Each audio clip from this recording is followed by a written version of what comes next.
اللہ یحب الذین یقاتلون فی سبیلہ صفا کأنہم بنیان مرصوص۔ السلام علیکم ورحمۃ اللہ وبرکاتہ۔ میں ہوں محمد ارشاد صدیقی اور آپ دیکھ رہے ہیں حقائق کی تلاش۔ ناظرین، ویڈیو شروع کرنے سے پہلے ہم اپنے نئے آنے والے دوستوں سے گزارش کرتے ہیں کہ چینل کو سبسکرائب کیجئے اور بیل آئیکن کو پریس کیجئے تاکہ ہماری ہر نئی آنے والی ویڈیو آپ تک بآسانی پہنچ سکے۔ ابن سیاد کون تھا؟ دجال کے باب میں ابن سیاد کا مختصر بیان کرنا مناسب معلوم ہوتا ہے۔ ابن سیاد ایک یہودی تھا جو مدینہ منورہ میں رہتا تھا۔ اس کا اصل نام صاف تھا۔ وہ جادو اور شعبدہ بازی کا بہت بڑا ماہر تھا۔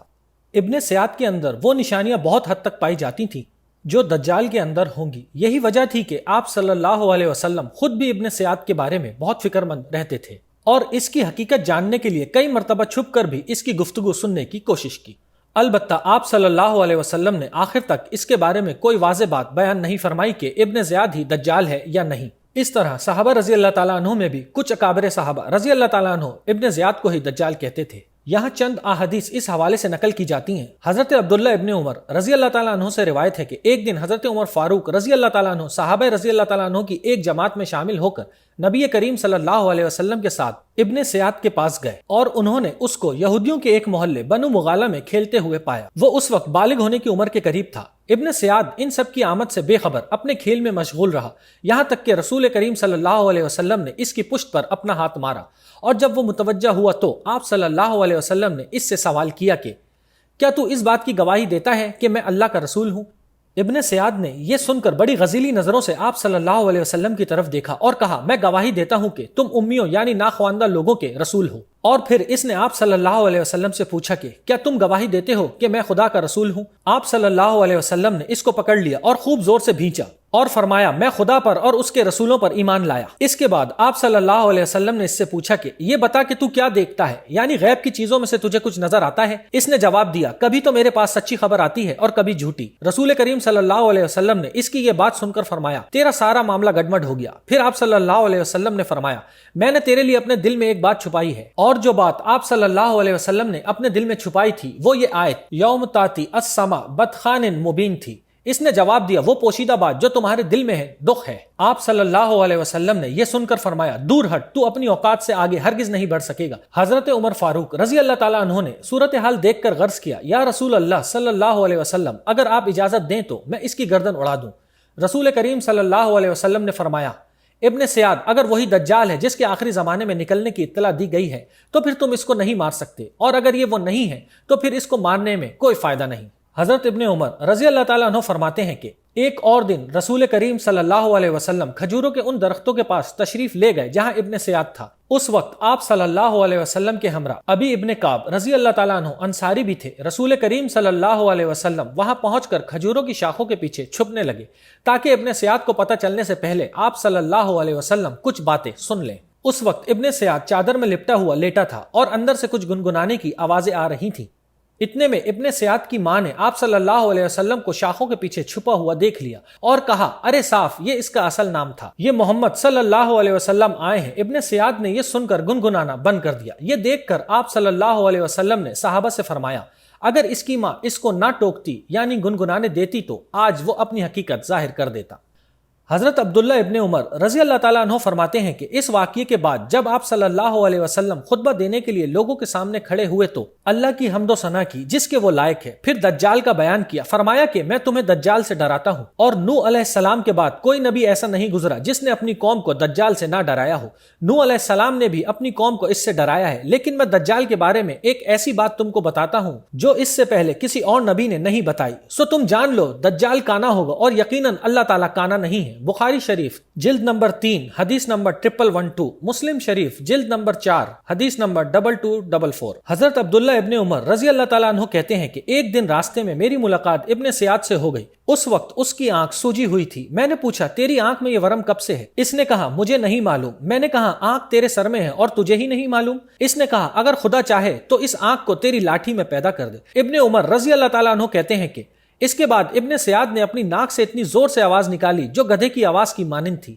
حضرت محمد ابن منقدر تابعی رحمۃ اللہ علیہ فرماتے ہیں کہ میں نے حضرت جابر بن عبداللہ رضی اللہ تعالیٰ عنہ کو دیکھا، وہ قسم کھا کر کہتے تھے کہ ابن سیاد ہی دجال ہے۔ میں نے ان سے غرض کیا، آپ اللہ کی قسم کھا رہے ہیں؟ انہوں نے کہا کہ میں نے حضرت عمر فاروق رضی اللہ تعالیٰ عنہ کو سنا، وہ حضور کریم صلی اللہ علیہ وسلم کے سامنے قسم کھاتے تھے کہ ابن سیاد دجال ہے، اور نبی کریم صلی اللہ علیہ وسلم نے اس سے انکار نہیں فرمایا۔ یعنی اگر یہ بات درست نہ ہوتی تو آپ صلی اللہ علیہ وسلم اس کا انکار کرتے۔ بخاری شریف حدیث نمبر 6922، مسلم شریف حدیث نمبر 2929۔ حضرت نافع رحمۃ اللہ علیہ کہتے ہیں کہ ابن عمر رضی اللہ تعالیٰ عنہ فرماتے تھے کہ خدا کی قسم مجھ کو اس میں کوئی شک نہیں کہ ابن سیاد ہی دجال ہے۔ اس روایت کو ابو داؤد نے اور بہقی نے کتاب البعث والنشور میں نقل کیا ہے۔ حضرت ابو بکر رضی اللہ تعالیٰ عنہ فرماتے ہیں کہ ایک دن رسول کریم صلی اللہ علیہ وسلم نے فرمایا، دجال کے والدین 30 سال اس حالت میں گزاریں گے کہ ان کے ہاں لڑکا نہیں ہوگا، پھر ان کے ہاں ایک لڑکا پیدا ہوگا جو بڑے دانتوں والا ہوگا۔ بعض حضرات نے کہا کہ وہ دانتوں والا پیدا ہوگا، وہ بہت کم فائدہ پہنچانے والا ہوگا، یعنی جس طرح اور لڑکے گھر کے کام کاج میں فائدہ پہنچاتے ہیں وہ کوئی فائدہ نہیں پہنچائے گا۔ اس کی دونوں آنکھیں سوئیں گی لیکن اس کا دل نہیں سوئے گا۔ اس کے بعد رسول کریم صلی اللہ علیہ وسلم نے ہمارے سامنے اس کے ماں باپ کا حال بیان کیا اور فرمایا اس کا باپ غیر معمولی لمبا اور کم گوشت والا یعنی دبلا ہوگا، اس کی ناک مرغ جیسے جانور کی چونچ کی طرح لمبی اور پتلی ہوگی، اور اس کی ماں موٹی چوڑی اور لمبے ہاتھوں والی ہوگی۔ ابو بکر رضی اللہ تعالیٰ عنہ کہتے ہیں کہ ہم نے مدینہ کے یہودیوں میں ایک عجیب و غریب لڑکے کی موجودگی کے بارے میں سنا تو میں اور زبیر ابن العوام رضی اللہ تعالیٰ عنہ اس کو دیکھنے چلے گئے۔ جب ہم اس لڑکے کے والدین کے پاس پہنچے تو کیا دیکھتے ہیں کہ وہ بالکل اسی طرح کا ہے جیسا کہ رسول کریم صلی اللہ علیہ وسلم نے ہم سے اس کا حال بیان کیا تھا۔ ہم نے ان دونوں سے پوچھا کہ کیا تمہارے ہاں کوئی لڑکا ہے؟ انہوں نے بتایا ہم نے 30 سال اس حالت میں گزارے کہ ہمارے ہاں کوئی لڑکا نہیں تھا، پھر ہمارے ہاں ایک کانا لڑکا پیدا ہوا جو بڑے دانتوں والا اور بہت کم فائدہ پہنچانے والا ہے، اس کی آنکھیں سوتی ہیں لیکن اس کا دل نہیں سوتا۔ ابو بکر رضی اللہ تعالیٰ عنہ کہتے ہیں کہ ہم دونوں ان کی یہ باتیں سن کر وہاں سے چل دیے، اور پھر ہماری نظر اچانک اس لڑکے یعنی ابن سیاد پر پڑی جو دھوپ میں چادر اوڑھے پڑا تھا، اور اس چادر میں گنگناہٹ کی ایک ایسی آواز آ رہی تھی جو سمجھ میں نہیں آتی تھی۔ ہم نے وہاں کھڑے ہو کر وہاں کوئی بات کی ہوگی یا کچھ اور کہا ہوگا۔ اس نے سر سے چادر ہٹا کر ہم سے پوچھا کہ تم نے کیا کہا؟ ہم نے حیرت سے کہا کہ ہم تو سمجھے کہ تو سو رہا ہے، کیا تو نے ہماری باتیں سن لی؟ اس نے کہا ہاں، میری آنکھیں سوتی ہیں لیکن میرا دل نہیں سوتا۔ ترمذی شریف حدیث نمبر 2248۔ حضرت ابو سعید خدری رضی اللہ تعالیٰ عنہ کہتے ہیں کہ ایک مرتبہ میرا اور ابن سیاد کا مکہ کے سفر میں ساتھ ہو گیا۔ اس نے مجھ سے اپنی تکلیف کا حال بیان کیا جو لوگوں سے اس کو پہنچی تھی۔ وہ کہنے لگا کہ لوگ مجھ کو دجال کہتے ہیں۔ ابو سعید، کیا تم نے رسول کریم صلی اللہ علیہ وسلم کو یہ فرماتے ہوئے نہیں سنا کہ دجال کی اولاد نہیں ہوگی جبکہ میری اولاد ہے؟ کیا حضور کریم صلی اللہ علیہ وسلم نے یہ نہیں فرمایا کہ دجال کافر ہوگا جبکہ میں مسلمان ہوں؟ کیا یہ آپ صلی اللہ علیہ وسلم کا ارشاد نہیں ہے کہ دجال مدینہ اور مکہ میں داخل نہیں ہو سکے گا جبکہ میں مدینہ سے آ رہا ہوں اور مکہ جا رہا ہوں؟